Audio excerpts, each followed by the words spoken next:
Mabuhay Pilipinas! Maligayang pagbabalik dito sa aking channel, pero kung bago ka lang, pasuyo ng like and subscribe. Salamat agad! Ngayong araw ng Thursday, September 26, 2024, kabayan, update lamang po tayo sa ating panahon. Sa ngayon ay meron po tayong binabantayan na dalawang bagyo at dalawang sama ng panahon o LPA sa labas at loob ng Philippine Area of Responsibility.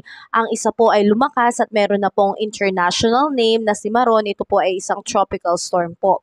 So itong Cimarron, kabayan, ay patuloy pong nasa labas po ng Philippine Area of Responsibility at kumikilos palapit naman po ng Japan. Samantalang isang mahinang bagyo naman po o tropical depression din ay nabuo po malapit naman sa Guam at inaasahang tawirin nito ang Mariana Islands bukas ayon sa Japan Meteorological Agency o JMA. At isa naman pong LPA ang nabuo sa may timog silangan ng Japan at inaasahang patuloy na kikilos papalayo ng bansa. Samantalang isang kumpol ng kaulapan naman po ang nabuo sa loob ng Philippine Area of Responsibility o sa silangan ng Extreme Northern Luzon at inaasahang maging LPA at posible pong maging isang ganap na bagyo sa mga susunod pa na araw. So mga kababayan, kung ito man ay maging isang ganap na bagyo, ito po ay tatawagin nating Bagyong Julian. At kung may susunod pa, ito po ay tatawagin nating Bagyong Christine at Bagyong Leon. So mga kababayan, ito po ay patuloy nating inaantabayanan dahil hindi po ito biro dahil ang dami pong bagyo, dalawa at dalawang LPA po, yun nasa labas ng Philippine Area of Responsibility.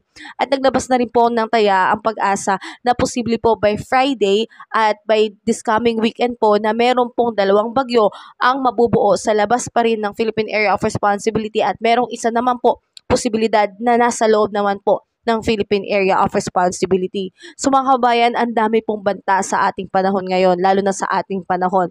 Kaya patuloy po tayo maging updated at maging aware sa anumang pagbabago sa ating panahon.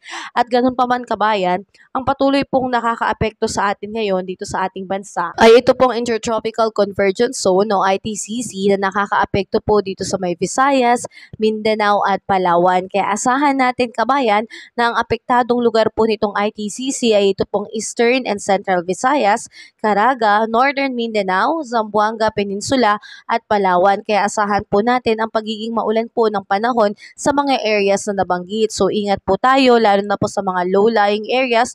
Posible po ang pagkakaroon ng mga biglaang pagbaha and landslide naman sa mga mountainous areas. Samantalang ito naman pong Bicol Region at Quezon ay patuloy pong makakaranas ng epekto ng easterlies kung saan ang kanilang panahon ay magiging partly cloudy to cloudy skies with isolated rain shower and thunderstorm. So ang pag-ulan asahan po sa hapon at sa gabi pero sa katanghalian may kainitan po. Ganun pa man, dahil sa pag-ulan, posible pong pagkakaroon ng mga biglaang pagbaha and landslide. Samantalang dito naman po sa atin sa may Metro Manila at ilang bahagi pa ng ating bansa, dahil po sa mga localized thunderstorm, asahan ang pagkakaroon po ng partly cloudy to cloudy skies with isolated rain showers and thunderstorm. Nandyan pa rin po ang posibilidad na tayo po ay makaranas ng mga pagbaha and landslide. So tayo po ay patuloy na mag-ingat, mga kababayan. At dahil po sa ating mga weather system na Intertropical Convergence Zone at easterlies at localized thunderstorm, asahan natin na ang ating earth temperature ngayon dito sa Lawag ay aabot po ng 32 degrees Celsius. Tuguegarao, 34 degrees Celsius. Baguio, 25 degrees Celsius. Metro Manila, 33 degrees Celsius. Tagaytay, 31 degrees Celsius. At sa Legazpi po ay 32 degrees Celsius. Dito man sa may Calayan Island, asahan po natin ganun din sa Puerto Princesa, aabot po ng 32 degrees Celsius.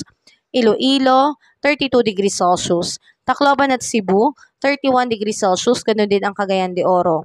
Zamboanga, 33 degrees Celsius at sa Davao po ay 34 degrees Celsius. So mga kababayan ko, tayo po ay patuloy na maging updated sa ating panahon dahil nga po may banta po sa ating bansa.